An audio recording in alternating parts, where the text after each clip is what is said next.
तो last time देखा था हमने क्या आइसोबारिक प्रोसेस कर रहे थे, है ना? शायद वो रिकॉर्डिंग में नहीं आया है ना, यहाँ लिखा था आइसोबारिक प्रोसेस लास्ट टाइम। तो रिकॉर्डिंग में नहीं आया तो यहाँ जस्ट रिविजिट कर रहे हो उसको क्विकली। आइसोबारिक प्रोसेस के अंदर जो वर्क डन होता है कैसे कैलकुलेट होता है किसी भी आइसोबारिक प्रोसेस में, आपको पता है ये चीज। कोई भी वर्क डन होता है वो dw is equal to minus P extended dv, तो बताया था। तो हमने क्या किया, इंटीग्रेट कर दिया। देखो जब भी स्टार्ट करना है क्वेश्चन को ऐसे, ये सबके लिए एप्लीकेबल है, तो इससे स्टार्ट करके इंटीग्रेट कर दो। इंटीग्रेट करोगे तो वर्क डन तो डेल्टा लगाते नहीं है, यहाँ तो W आ गया। यहाँ पे एक्सटर्नल प्रेशर क्या है, आइसोबारिक में क्या होता है एक्सटर्नल प्रेशर कांस्टेंट, तो बाहर निकाल दिया ब्रैकेट के, ये आ गया। और इंटीग्रेशन ऑफ dv क्या होता है, डेल्टा v, तो बताया था ना स्टेट फंक्शन, बस आ गया। अब इसमें क्या करो, इसको ऐसे लिख सकते हो, डेल्टा v को लिख सकते हो vf माइनस vi। ये किसके लिए एप्लीकेबल है, real as well as ideal gas के लिए, दोनों के लिए एप्लीकेबल है। और सुनो, आइडियल गैस अगर है तो आइडियल गैस क्या होता है, pv इक्वल टू nRT। जहां पे अगर आइसोबारिक प्रोसेस की बात करें तो p तो कांस्टेंट है और n तो मोल्स तो कांस्टेंट रहेंगे और r भी कांस्टेंट है ना।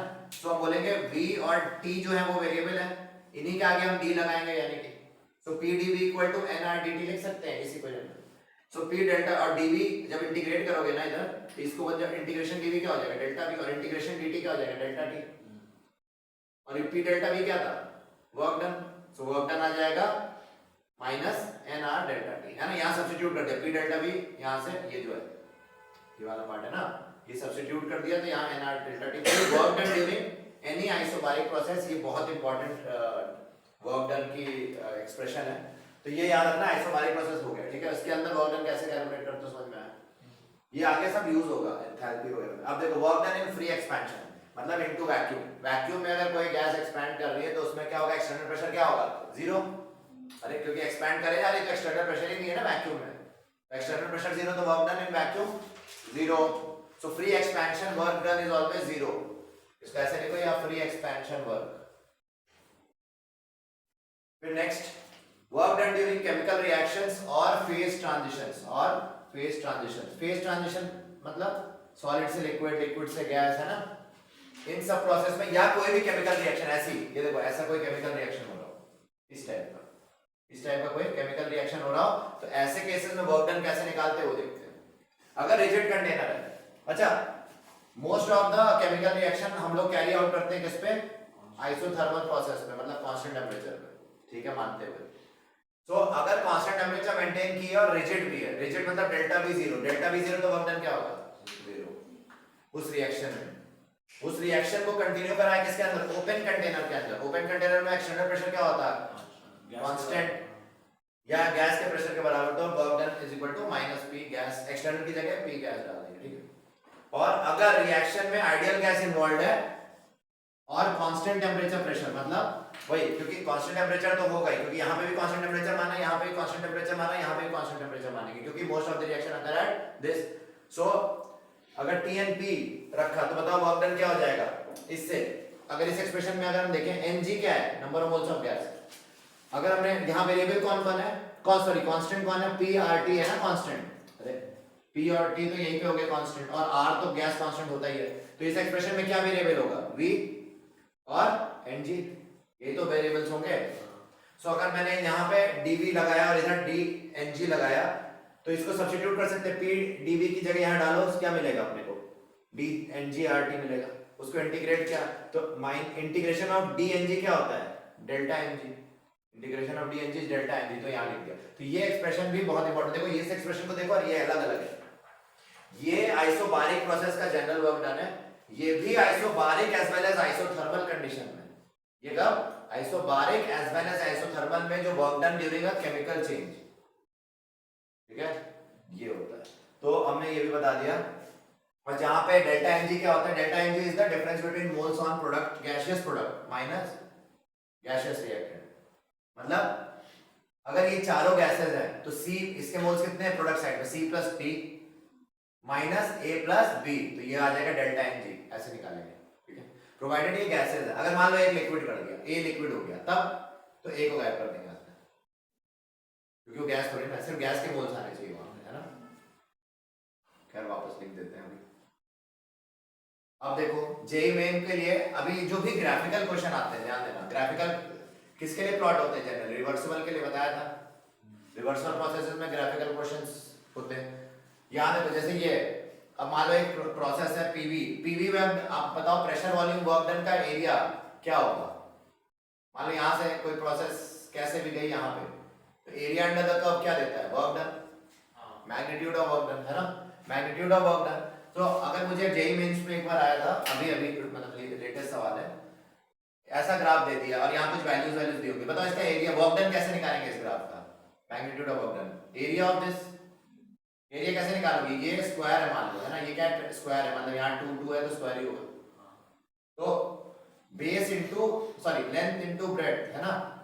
इन जनरल में मान लो अगर इसको मैं रेक्टेंगल मान लूं, क्या मान लूं, रेक्टेंगल, अनलेस वो स्क्वायर ना दिया हो, मतलब, और यहाँ पे ये क्या है, ट्रायंगल, तो रेक्टेंगल का एरिया क्या होता है, लेंथ इनटू ब्रेड्थ, मतलब दिस इनटू दिस, है ना, plus half base into height, है ना, ये बेस ये base into height, you getting it, half of it, ऐसे तो मैथ्स है, तो मेंसुरेशन में पढ़ते ही थे आप।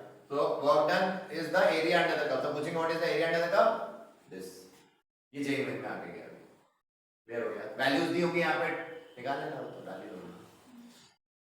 अब सुनो, अगर एक्सपेंशन हो रहा है तो हमें पता है वॉल्यूम बढ़ता है एक्सपेंशन में, वॉल्यूम बढ़ेगा तो डेल्टा वी क्या होगा, ग्रेटर देन 0, तो वर्क डन नेगेटिव होगा, अरे एक्सपैंड कर रहा है तो गैस इज डूइंग वर्क, मतलब वर्क डन बाय सिस्टम हो गया, मतलब नेगेटिव, और नेगेटिव वर्क डन हमेशा क्लॉकवाइज डायरेक्शन में हो, ग्राफ जो होगा क्लॉकवाइज, जैसे मान लो ये है ऐसा कुछ है तो ये क्लॉकवाइज जा रहा है तो मतलब ये कैसा वर्क डन है, नेगेटिव, ठीक है, और अगर ग्राफ में ऐसा डायरेक्शन है एंटी क्लॉकवाइज तो पॉजिटिव, ये पॉजिटिव वर्क डन का ग्राफ, ये नेगेटिव वर्क डन का ग्राफ। अगर प्रोसेस मतलब ऐसे जा रहा है ना, ऐसे ग्राफ है इधर से इधर जा रहा है तो कैसे जा रहा है यहाँ पे, क्लॉकवाइज, समझ रहे हो आप, देख लेना, वो क्लॉकवाइज दिख रहा है तो नेगेटिव वर्क डन है और एंटी क्लॉकवाइज दिख रहा है तो पॉजिटिव वर्क डन है, क्लियर, तो ये याद रखना, नोट करो।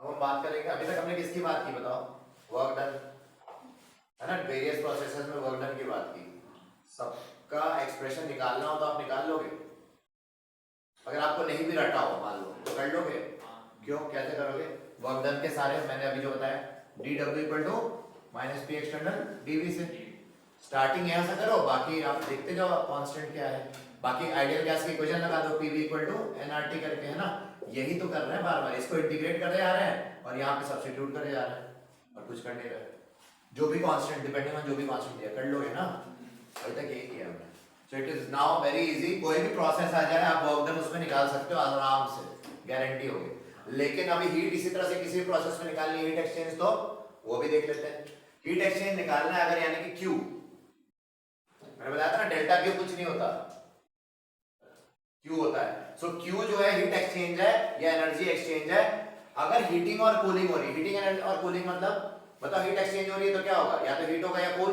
मतलब टेम्परेचर बढ़ेगा या कम होगा, तो टेम्परेचर बढ़े या घटे, ऐसे केसेस में जो हमारी हीट कैपेसिटी का फार्मूला क्या था, dQ/dt, और ये वाला formula always true, always true, इसी को अब जैसे वर्क डन जब निकालना था तो हमने कौन सा डिफॉल्ट फार्मूला यूज कर रहे थे, ये वाला ना, इसी को इंटीग्रेट कर रहे थे बार बार, अब इसको करेंगे, ठीक है, ये हमारा डिफॉल्ट फार्मूला है, अब सुनो, इसको उठाया और अब हमने क्या किया, इसकी जगह अच्छा c dq is equal to c dt, also हमने बढ़ाया था कि dq will be also molar enthalpy के टर्म, molar heat capacity के टर्म में n cn dt, और specific heat capacity के टर्म में m मतलब mass cs dt, specific heat constant है ना, और ये so ये तो समझ में आ गया ना। ये कब लगाना है बताओ, ये सब कब, ये सब जनरल, ये तीनों से स्टार्ट कर सकते हो। Always you can use this for any expression, है ना, डिपेंडिंग ऑन आपको मोलर चाहिए या स्पेसिफिक चाहिए या नॉर्मल कोई चाहिए, है ना। अब देखो केस बाय केस देखते हैं। हीटिंग और कूलिंग, अगर आइसोथर्मल प्रोसेस है उसमें हीटिंग और कूलिंग हो रही है, तो टेम्परेचर कांस्टेंट रखा और हीट और कूल कर रहे हैं, तो dt क्या होता है, जीरो। पर dt जीरो हो गया तो ये मत कर देना कि dt जीरो तो dq जीरो, नहीं। समझ रहे हो मैं क्या कह रहा हूं।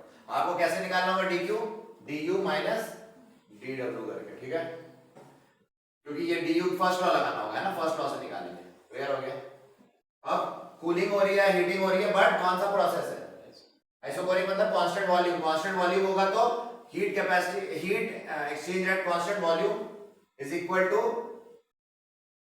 Heat capacity at constant volume into dt। तो जितने भी कांस्टेंट वॉल्यूम है उनका डिफॉल्ट क्या होगा, ये डिफॉल्ट है ना। और इसको इंटीग्रेट कर देना, बताओ इधर, अब देखना, अब जेई यहाँ पे इस पे सवाल बनाया है। अगर मैं इंटीग्रेट कर दूं तो ये साइड क्या हो जाएगा, क्यू वी आया ना, क्योंकि डेल्टा क्यों नहीं लिख सकते ना, तो Q V is equal to इधर क्या हो जाएगा, इंटीग्रेशन सीवी dt। अब सीवी कांस्टेंट अगर हुआ, देखो ये always you can use this, अगर सीवी वेरिएबल है, CV is a function of temperature, है ना, तब ये फॉर्मूला, मतलब सीवी भी वेरी कर रहा है टेम्परेचर के साथ। जैसे जेईई मेन में क्वेश्चन आया था, सीवी दिया था कुछ, जैसे एग्जांपल दे रहा हूं, 1000 प्लस 3t, है ना, प्लस t स्क्वायर दे दिया, तो CV is a function of temperature और नॉट मैथमेटिकल फंक्शन, आया ना। तो वो यहां डाल के फिर इंटीग्रेट करोगे, अगर वेरिएबल दे दिया सीवी, अगर कांस्टेंट दे दिया, इफ सीवी इज कांस्टेंट, तब कौन सा फॉर्मूला लगाओगे, तब qv will be equal to, CV को बाहर ले लेना इंटीग्रेशन में, तो cv इंटीग्रेशन dt, और इंटीग्रेशन dt क्या होता है, डेल्टा t। तो qv का ये फॉर्मूला लगेगा, है ना। ये किसके कब लगाना है बताओ, किसी भी कांस्टेंट। और इसी से, क्योंकि qv अगर ये आया है तो बताओ qv मोलर भी क्या होगा, मोलर मतलब n, cv n into delta t, है ना, और qv स्पेसिफिक क्या होगा, cvs मतलब specific heat at constant volume into delta t। ये क्या है, molar heat into eight constant volume, है ना, molar heat capacity at constant volume, है ना। तो इनके टर्म में भी इसी सेम एक्सप्रेशन को लिख सकते हो, यानी कि ये जो तीन एक्सप्रेशन है, ये और ये कब लगाना है, जब cv कांस्टेंट है। मोस्टली दिया होगा cv कांस्टेंट, अदरवाइज अगर cv वेरिएबल है तो ये वाला इंटीग्रेशन cv अंदर आएगा, ठीक है। यहां तक कोई डाउट। अब देखो यहाँ पे आ जाओ, ये तो मेरा ऊपर लिखना था पर ये लिख दिया। और हीटिंग और कूलिंग एट आइसोबारिक कंडीशन होगा, आइसोबारिक मतलब कांस्टेंट प्रेशर। तो बताओ मेन इक्वेशन ये थी, इसको इंटीग्रेट करो, dqp लिख दिया, देखो dq is equal to cdT, है ना। अब आइसोबारिक में हमने बस यहाँ छोटा सा p लगा दिया, यहाँ पे भी p लगा दिया, दिखाने के लिए कांस्टेंट प्रेशर पे होगा। सो ये इंटीग्रेट करो, तो बताओ this is giving us qp equal to integration cp dt। तो ये कब लगाना है, व्हेन cp इज वेरिएबल, मतलब is a function of temperature, है ना। और इफ cp is constant, तब then qp will be equal to cp integration dt, that is nothing but cp is equal to cp delta t, हाँ cp delta t। ये delta तब लगाना है जब वो cp कांस्टेंट हो, नहीं तो हम डेल्टा नहीं लगाएंगे, dt में इंटीग्रेशन करेंगे। और इसी को अगर हम मोलर के टर्म में लिखे तो cpn equal to qpn equal to cpn delta t, है ना, मोलर हीट कैपेसिटी। और qps लिखा तो c, एक्चुअली pn ps लिखने की जरूरत नहीं है ना, ऑब्वियसली वो है ही, वो n लिखने की जरूरत नहीं होती, क्योंकि ये सब qb होते हैं, है ना। qb का तीन फॉर्मूला होता है ना, q के तीन फॉर्मूले ना यार, q क्या होता है, c dt होता था, है ना, dq क्या होता था, c dt, या dq क्या होता था, nc dt, है ना, या dq क्या होता था, mc dt होता था, याद करो। तो ये सब तो dq ही था ना, ऐसा थोड़ी ना कि बार बार मोलर यहाँ n लगाने की जरूरत है, तो इसको ऐसे लिखेंगे qb यहाँ पे भी qp क्या हो जाएगा, cp ms into delta t। यानी कि ये जो तीन फॉर्मूले कौन से, ये कब लगाने हैं, कांस्टेंट cp हो, ठीक है। तो qb is always equal to three फॉर्मूले, अगर cv कांस्टेंट है तो qb के तीन फॉर्मूले, ये क्यूपी के 3 फॉर्मूले कोई भी यूज कर सकते हो, जेई में ये आ गया था। अभी क्वेश्चन करेंगे, देखेंगे, अभी देखेंगे। मैं आपको समराइज कर दूं, अगर हम आइडियल गैस की, सब किसकी, कौन सी गैस की बात कर रहे हैं, आइडियल गैस। आइडियल गैस की बात करें तो ये बताओ ये ट्रू है कि नहीं, पीवी इक्वल टू एनआरटी। बताओ ये ट्रू है, delta U is a function of, sorry, you is a function of temperature only, not volume. U is only a function of temperature, क्योंकि U is the sum of kinetic energy plus potential energy। kinetic energy temperature dependent है, potential energy volume dependent है, बताया था। But real gases में volume neglect होती है, और ideal gas में वॉल्यूम नेगलेक्ट करते हैं ना टर्म। ये और हम क्या बोल सकते हैं अभी, अगर आइडियल गैस की बात करें तो dq is always equal to cv dt, है ना, या dq is also equal to ncv n d n cv n हो गया ना, हाँ, और dq is also equal to m c v s dt, हाँ है ना, ये तीन हो गया ना स्टार्टिंग के लिए। स्टार्ट इससे करेंगे, जैसे यहाँ पे ना ये तीन डाल के इंटीग्रेट वगैरह चालू कर देंगे, समझ रहे हो, आप समझ रहे हो ना। अब क्यों मैंने इंटीग्रेशन नहीं डाला यहाँ पे, क्योंकि अगर ये cv कांस्टेंट है या वेरिएबल वो तो डिपेंड करता है ना। उसी तरह dq ये किसके टर्म में, वॉल्यूम के टर्म, और dqp क्या हो जाएगा, cp dt। dqp को आल्सो ऐसे भी लिख सकते हैं ncp n dt, and dqp is also equal to m cv n dt, हाँ cv s dt, है ना, ये भी हो गए। तो आइडियल गैस के लिए देखो कितने ढेर सारे फार्मूले हमारे ट्रू हो गए अभी तक, जितना पढ़ा है उसमें, ठीक है ना।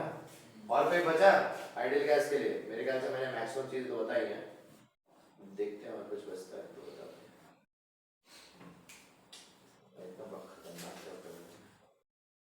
हाँ du मैंने, हाँ ये भी बताया था आइडियल गैस के लिए, क्या Cp n minus Cv n is equal to R, और Cp minus Cv is equal to nR, इसे बताया था ना आपको।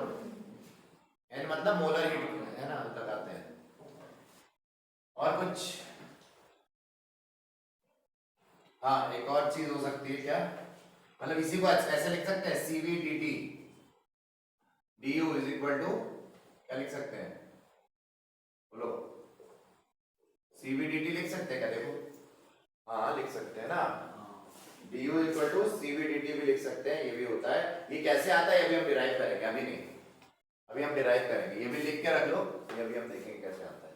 हमने नहीं बोला u is a function of temperature, मतलब क्या हुआ, du विल बी किस तरह से फंक्शन है, ये फॉर्मूला दिखा रहा है, कैसे डिपेंड करता है।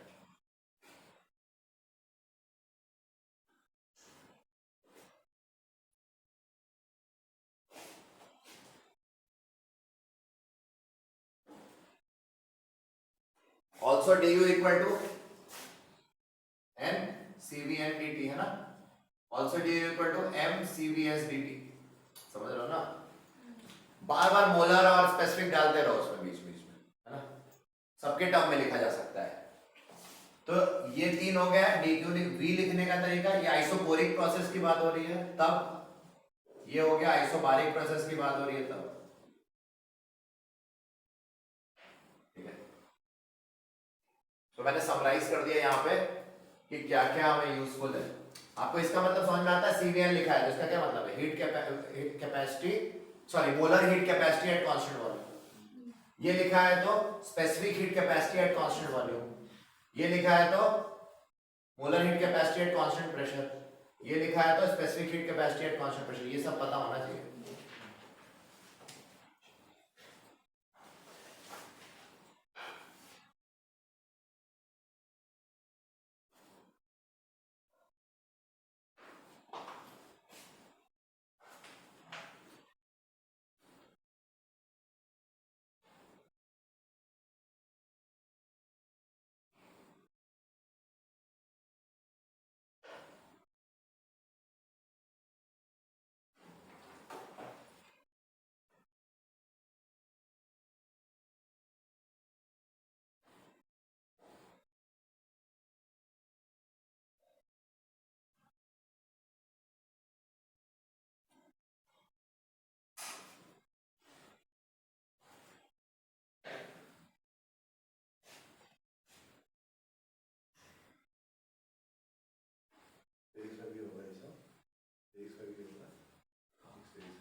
नहीं समझ में आते हैं डिटेल, क्योंकि ये है ही थोड़ा सा इन डेप्थ केमिस्ट्री।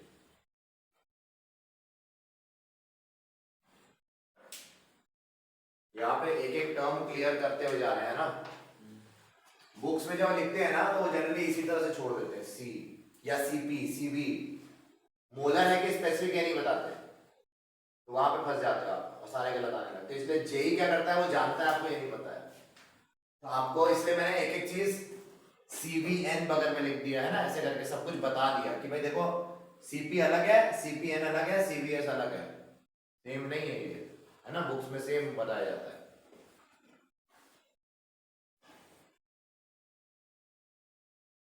ठीक है, करें आगे।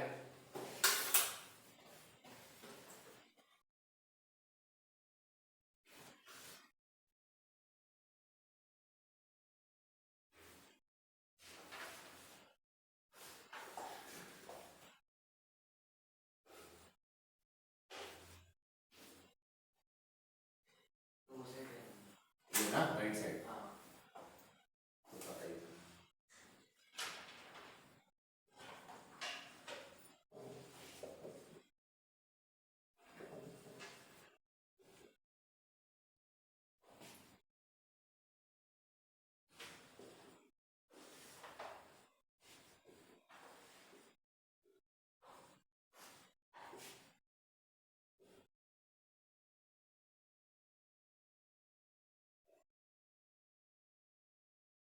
देखो जल्दी।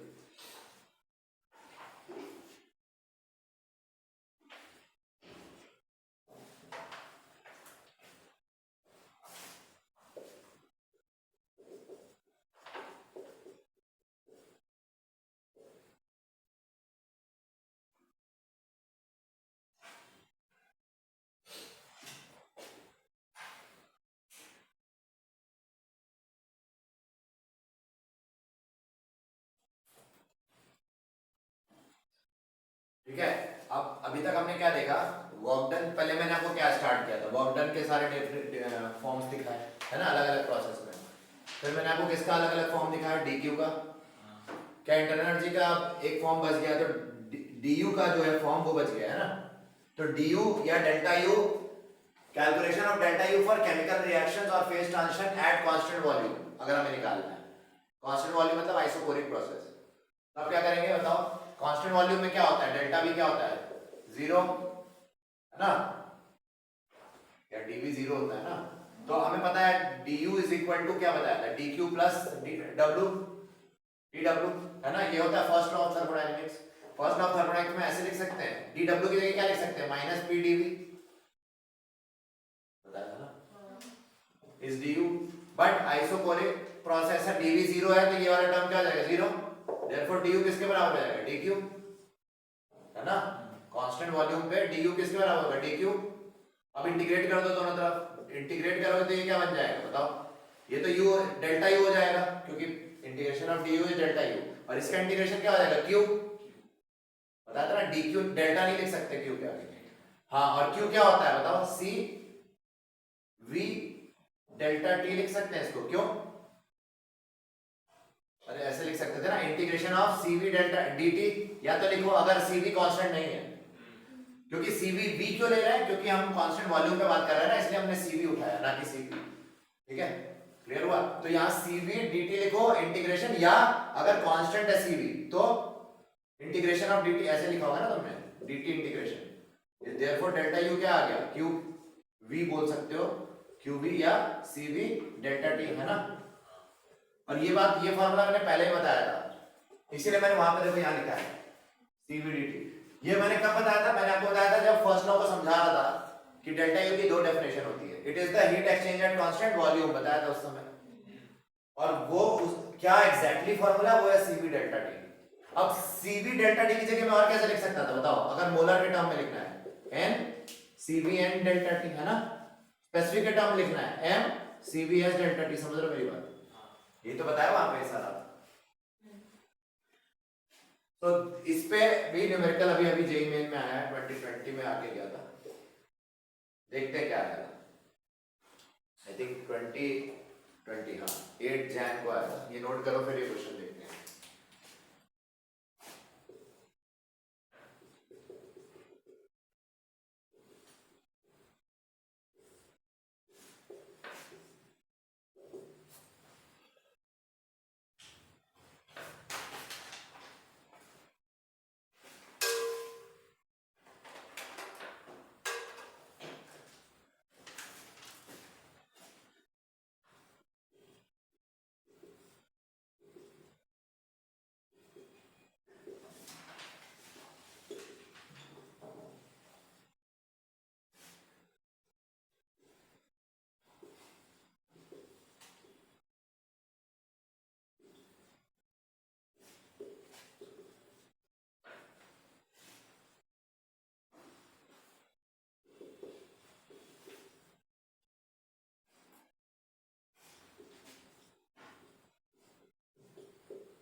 मतलब क्या क्या निकालना है, क्या दिया है बता सकते हो? एट कांस्टेंट वॉल्यूम बोला है, सुनो मेरी बात, सवाल लिखना बाद में। एट कांस्टेंट वॉल्यूम मतलब 4 मोल्स, n की वैल्यू क्या दिया है 4 of ideal gas when heated from T initial कितना है 300 kelvin to T final 500 kelvin, है ना? मतलब डेल्टा T कितना आ गया 200 केल्विन, है ना? तो डेल्टा T निकाल के रख लिया, नंबर ऑफ मोल्स निकाल लिया, और internal energy changes in internal energy मतलब डेल्टा U कितना है 5000 जूल, गिवन है ये सब data. The molar heat capacity मतलब आपको निकालना क्या है CNV, क्योंकि एट कांस्टेंट वॉल्यूम निकाला है ना, molar heat capacity at constant volume में CNV या CMV भी लिखते हैं, कुछ बुक्स में इसको CMV भी लिख सकते हो, कोई बात नहीं। इज गिवन बाय व्हाट, तो आपको यही तो निकालना है। तो आपको अभी अभी पता है डेल्टा U का फार्मूला क्या है CNV के टर्म में, इनमें से कौन सा यूज करेंगे डेल्टा U का, है ना? So delta U is equal to NCNV delta T लगाएंगे, मतलब ये वाला, और इसको लगाओ तो डेल्टा U की जगह 5000 रख दो, ये जूल्स मतलब इसकी यूनिट के साथ रख दो, और n है 4 मोल, और CNV तो निकालना है इनटू 200 क्या केल्विन, है ना? तो यूनिट्स इसमें CNV क्या आ जाएगा बताओ 5000 जूल अपॉन 4 मोल इनटू 200 केल्विन, तो यूनिट मिल गई ना अपने को, जूल पर केल्विन पर मोल, है ना? जो भी आंसर आएगा वो किसमें आएगा, जूल पर केल्विन पर मोल में, किसका CNV का। इसको सॉल्व करो देखो क्या आता है, 6.25 आ जाएगा, आ गया ना आंसर जेई में का, इजी है। तो CNV निकाल लिया कि नहीं, निकाल लिया ना, बस ठीक है, नोट कर लो।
ठीक है, सो अब एंथैल्पी देखते हैं।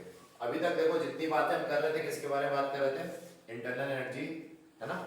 हमने क्या क्या बात की अभी तक, dq dw और du के बारे में, है ना? और हमने अभी तक जो मेन पढ़ा है जो चीज, वो यू इंटरनल एनर्जी पढ़ी अभी तक, है ना? ये क्या होती है, sum total of all energies in a system, है ना? बट कांस्टेंट वॉल्यूम पे इसका जो चेंज है वो किस पे डिफाइंड है, कांस्टेंट वॉल्यूम पे। बट जब आप लैब में एक्सपेरिमेंट करते हो तो वॉल्यूम चेंज को कांस्टेंट रखना मुश्किल होता है ना? बट प्रेशर चेंज, प्रेशर को कांस्टेंट रखना इजी रहता है भाई, हर जगह प्रेशर तो सेम ही है, चाहे यहाँ एक्सपेरिमेंट करो, चाहे पुणे में करो, चाहे लखनऊ में करो, कहीं भी करो, है ना? सो एक्सपेरिमेंट जो करोगे, एक्सपेरिमेंटल जो है पी एक्सपेरिमेंट क्या होगा, पी एक्सटर्नल क्या होगा, कांस्टेंट। सो यू जो डिफाइंड था वो किस पे था, कांस्टेंट वॉल्यूम पे। तो मेजरमेंट में दिक्कत आती थी, energy change delta U measure करने में क्या आती थी, ठीक है, क्योंकि वॉल्यूम तो कांस्टेंट रखना मुश्किल है ना। तो इन्होंने सोचा एक नया ऐसा कोई वेरिएबल लिया जाए जिस जो कांस्टेंट प्रेशर पे डिफाइन कर दिया जाए, किस पे, constant pressure, because most of the places will be constant pressure, है ना? सो इन्होंने ये नया टर्म लाया क्या, एंथैल्पी। यू को रिप्लेस कर दिया किससे, एच से, और एच को बोला गया it is the sum of internal energy plus pressure volume work, ठीक है, नए तरीके से डिफाइन किया। प्रेशर वॉल्यूम टर्म भी इसमें ऐड कर दिया गया, मैंने बताया ना, क्योंकि H जो है it is taking care of internal energy, sum total of all the energy changes जो हो रही होगी, और साथ में क्या, प्रेशर वॉल्यूम, जो उस प्रोसेस में जो प्रेशर और वॉल्यूम का चेंज आ रहा होगा, है ना? जब आपको रिएक्शन हो रही होगी तो कुछ प्रेशर वॉल्यूम चेंज आ भी रहा है, उसको भी टेक केयर कर ले रही है ना? जो एक्स्ट्रा वर्क डन हो रहा है वो भी टेक केयर कर रही है, और ये इंटरनल एनर्जी तो है ही। क्लियर हो गया? अरे ये मतलब डिफॉल्ट एनर्जी है ना, वो भाई पाउडर पड़ा हुआ है, सॉल्ट पड़ा हुआ है, तो उसकी कुछ इंटरनल एनर्जी पहले से ही है, और जब रिएक्शन चालू हुए तो पीवी वर्क भी इसमें लगा कुछ। इतने ढेर सारे वर्क डन देखे थे ना आप डीडब्ल्यू, वो सब केमिकल रिएक्शंस के लिए तो थे, फेज ट्रांजिशंस के लिए वही। सो ये इससे हमें क्या दिख रहा है पता, u is a function of temperature. हाँ, एंड p और v भी आ गए, तो प्रेशर का भी u is a temperature and volume का फंक्शन है ना, और h किस पे डिफाइंड है मैंने बताया, कांस्टेंट प्रेशर।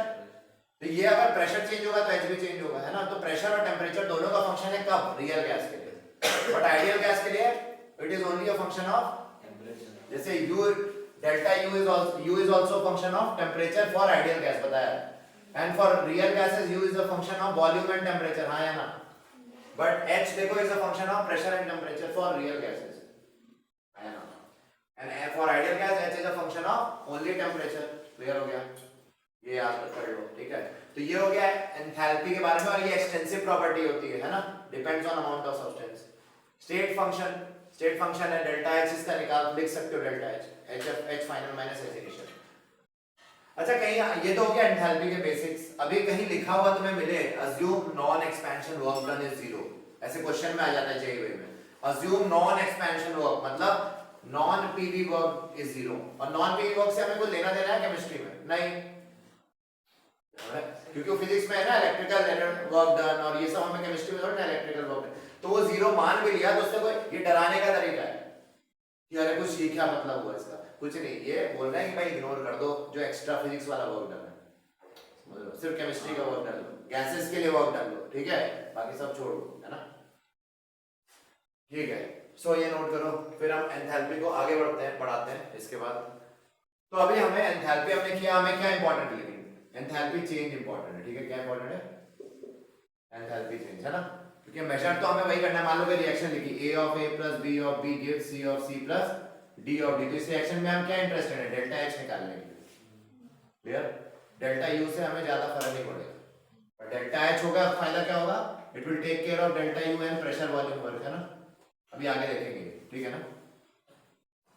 तो इसलिए डेल्टा h हमें डिफाइन करना जरूरी हो जाता है।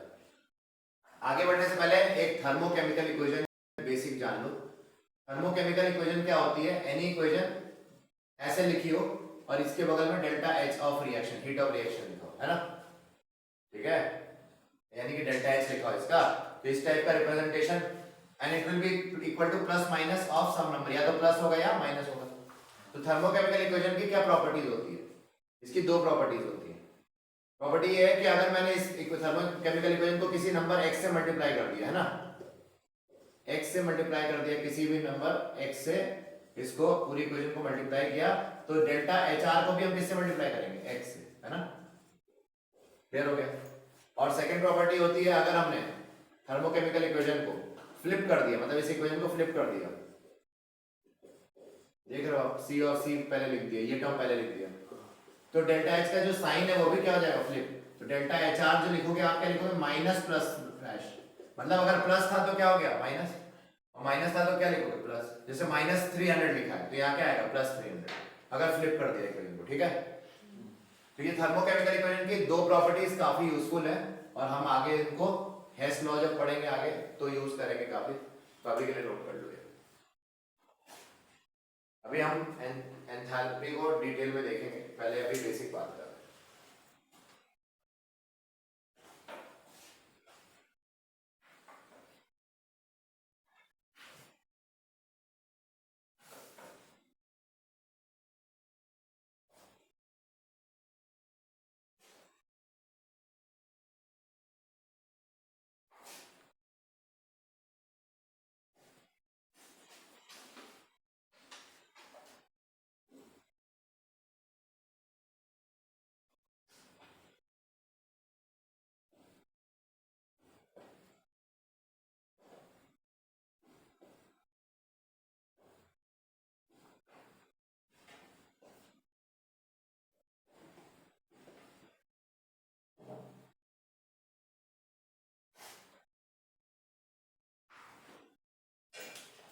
अभी तक हमने क्या देखा, केमिकल रिएक्शंस के लिए वर्क डन निकाला, हीट एक्सचेंज निकाला, इंटरनल एनर्जी चेंज निकाला, अब हम क्या निकालने आ रहे हैं, एंथैल्पी चेंज।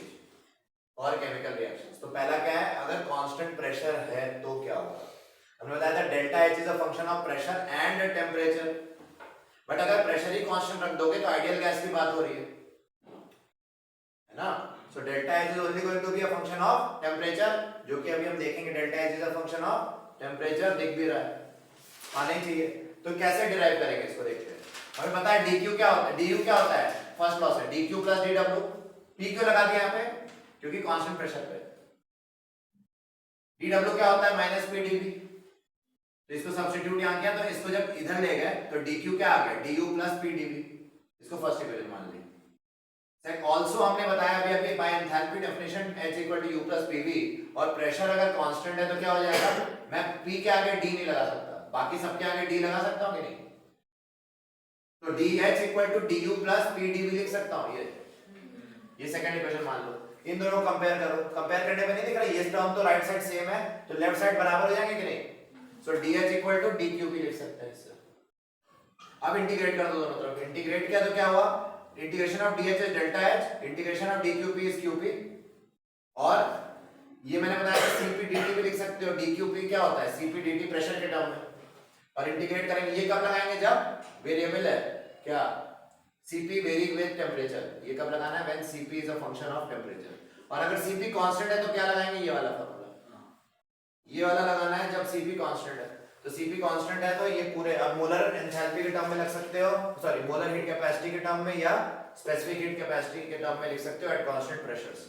तो ये सारे फार्मूले हो गए डेल्टा एच के, जैसे यहां पे था ना डेल्टा यू के, देखो सारे फार्मूले du के थे ये सब, उसी तरह dh के भी सारे फार्मूले हो गए आइडियल गैस के लिए। इसी को इंटीग्रेट करते जाओ मिलता जाएगा। तो ये जनरलाइज्ड वे, ये कांस्टेंट क्या प्रेशर मानते हुए, और ये जनरल्स कांस्टेंट हो चाहे ना हो, क्योंकि इसी के बाद तो हम इंटीग्रेशन चालू करते हैं ना। ये हमेशा काम आएगा, ये कांस्टेंट प्रेशर पे, ये du जैसे हमेशा काम आएंगे, और अगर डेल्टा लिख देते हैं यहाँ पे तो वो कांस्टेंट वॉल्यूम पे हो जाते हैं du, है ना। ठीक है, वापस आते हैं, तो ये नोट कर लो, ये हमारा delta H for chemical reaction और फेज ट्रांजिशन में डेल्टा एच कैसे निकालते हैं, जब वेरिएबल है डेल्टा एच, मतलब ये अगर cp is a function of this, then delta H is given by integration cp dt when cp is a function of temperature, and when cp is not a function of temperature, it is a constant, then you can directly write delta h is cp delta t। Note करो।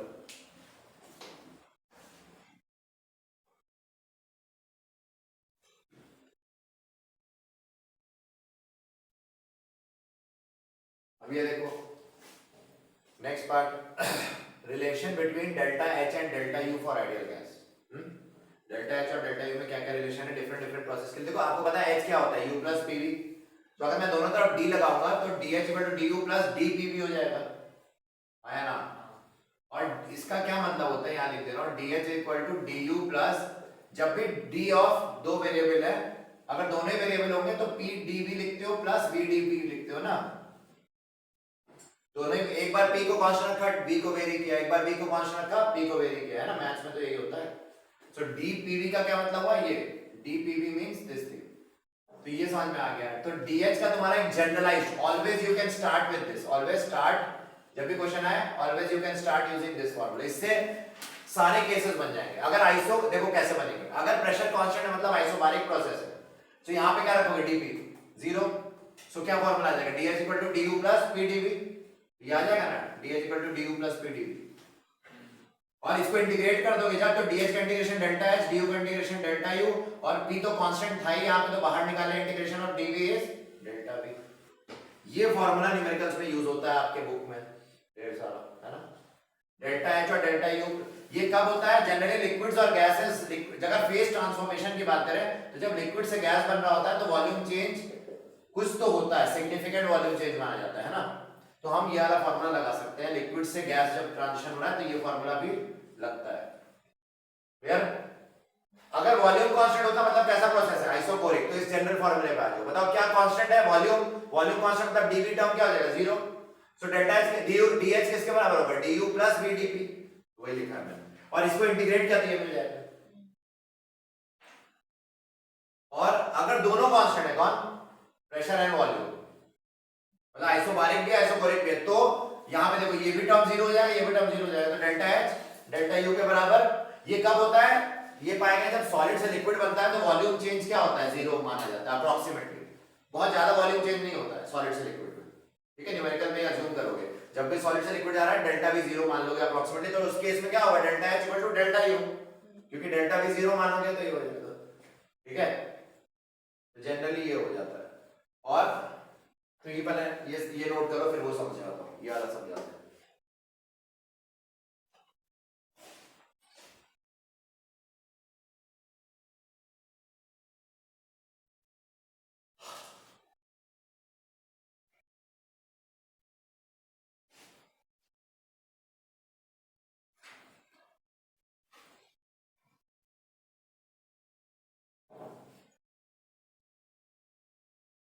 Thermodynamics पढ़ा नहीं पाते बहुत से लोग, ढंग से पढ़ाते नहीं है, या वो ढंग से ये बुक्स में भी नहीं दिया होता तो उनकी गलती नहीं है, वो कम्युनिकेट गलत कर देते हैं, है ना। आपको बताया बहुत से गलतियां बुक में भी होती हैं थर्मोडायनेमिक्स को लेकर, तो यही सही तरीका है पढ़ने का, एक एक टर्म की क्लैरिटी। कुछ भी आ जाए नया आप खुद भी डिराइव कर सकते हो, मतलब आपको किसी की हेल्प की जरूरत नहीं है। इस तरह से हम पढ़ रहे हैं, क्योंकि जेई में ऐसे ही क्वेश्चन आते हैं, कुछ भी आ जाता है आजकल, ठीक है। अब आते हैं इस पे, इफ हीटिंग और कूलिंग इज डन, देखो हमें क्या प्रूफ करना है अभी, सीपी ये वाला फार्मूला पहले बताया था, अरे यहाँ पे ये प्रूफ करना है, या ये ऐसे लिख सकते हो प्रूफ करना है। तो प्रूफ कैसे करेंगे, H क्या होता था, U प्लस PV। मान लो कोई गैस हो या हीट या कूल हो रही है रिएक्शन में, केमिकल रिएक्शन हो रही है और उसमें n मोल्स है, कांस्टेंट है ना, मोल्स हमने कांस्टेंट रखे कोई रिएक्शन में, या ट्रांजिशन हो रहा है कुछ तो उसमें मोल्स कांस्टेंट है, तो H equal to U plus PV। PV क्या होता था आइडियल गैस के लिए, nRT भी, यहाँ nRT डाला तो PV की जगह हमने nRT भी डाल दिया। ये भी एंथैल्पी के स्टार्ट कर सकते हो इस तरह से भी। तो जब दोनों तरफ DH लेंगे, बताओ कांस्टेंट क्या क्या है, मोल्स तो हमने फिक्स कर दिए, R तो वैसे भी कांस्टेंट होता है, तो D किसके आगे लगेगा, H के आगे, U के आगे और T के आगे, क्योंकि जो वेरिएबल उसी के आगे D लगता है ना। अब DH क्या होता था, NCPNDT, मोलर के टर्म में लिखे तो, अरे इसका मतलब क्या हुआ, moles into molar heat capacity at constant pressure into dt। ये तो अभी बताया था ना, यहाँ पे हम ये वाला उठा रहे हैं ना फॉर्म, और du का कौन सा फॉर्म उठा रहे हैं, ये वाला। तो du को कैसे लिख दिया हमने, ऐसे, है ना। और ये तो हमने कॉपी कर दिया, बताओ कॉमन क्या है यहाँ पे, n और n कट जाएगा कि नहीं, और dt कट जाएगा, तो हमें क्या मिलेगा, Cp equal to Cvn plus r, तो इससे आ जाएगा Cvn minus Cpn equal to Cpn minus Cvn equal to, और इसको डिवाइड बाय, अगर Cp बाय n भी तो लिख सकते हो ना, इसको लिख सकते हो Cp by n minus Cv by n equal to r, तो n उधर भेज दिया तो आ गया। तो हमें ये रिलेशनशिप प्रूव भी हम कर सकते हैं इस तरह से, यही सही डेफिनेशन तरीका है। बुक्स वगैरह में जनरली कुछ और ही दिया रहता है, बट ऐसे डिराइव करते हैं, ठीक है, नोट कर लो। सब एक क्वेश्चन, एक क्वेश्चन,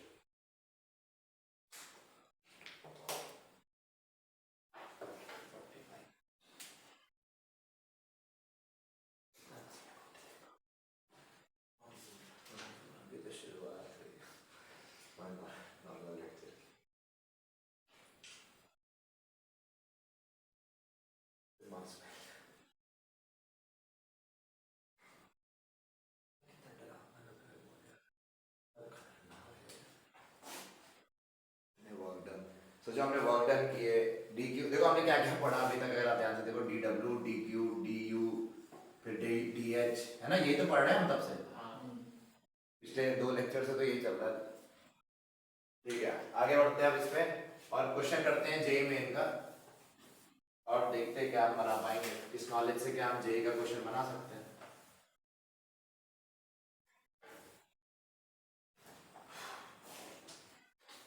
ये है जेई में 2019 का क्वेश्चन, जेई में 2019 क्या है, for a diatomic ideal gas in a closed system, which of the following plots does not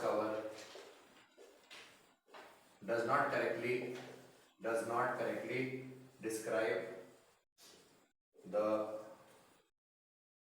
relation between various thermodynamic quantities. ठीक है, ऐसा क्वेश्चन आ गया और इन्होंने 4 ग्राफ दिए हुए हैं। पहला ग्राफ दिया है Cp वर्सेस P का ग्राफ, ठीक। दूसरा ग्राफ दिया है Cv वर्सेस T का ग्राफ, तीसरा ग्राफ है U वर्सेस T का ग्राफ, और चौथा ग्राफ है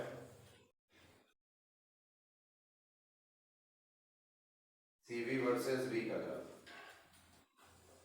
ठीक, ऐसे 4 ग्राफ दे रखे हैं, आपको बताना है कौन सा इनकरेक्ट है। कौन बताएगा?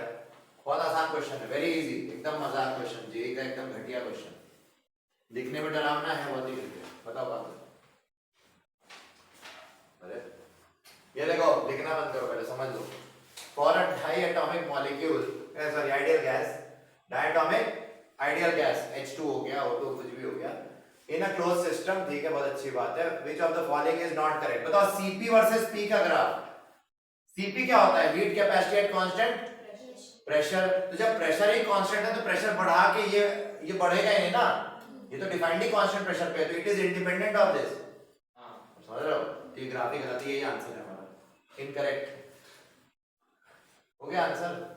आप यहां देखो Cv वर्सेस V का ग्राफ क्या होगा? वॉल्यूम बढ़ाओ कोई फर्क नहीं पड़ेगा Cv पे, क्योंकि वो फिक्स वॉल्यूम पे डिफाइंड है, तो ये तो सही है।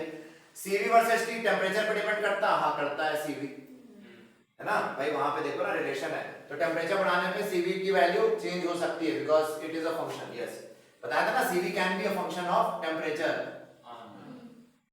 और तो वैसे ही it can be increasing function और एनी फंक्शन।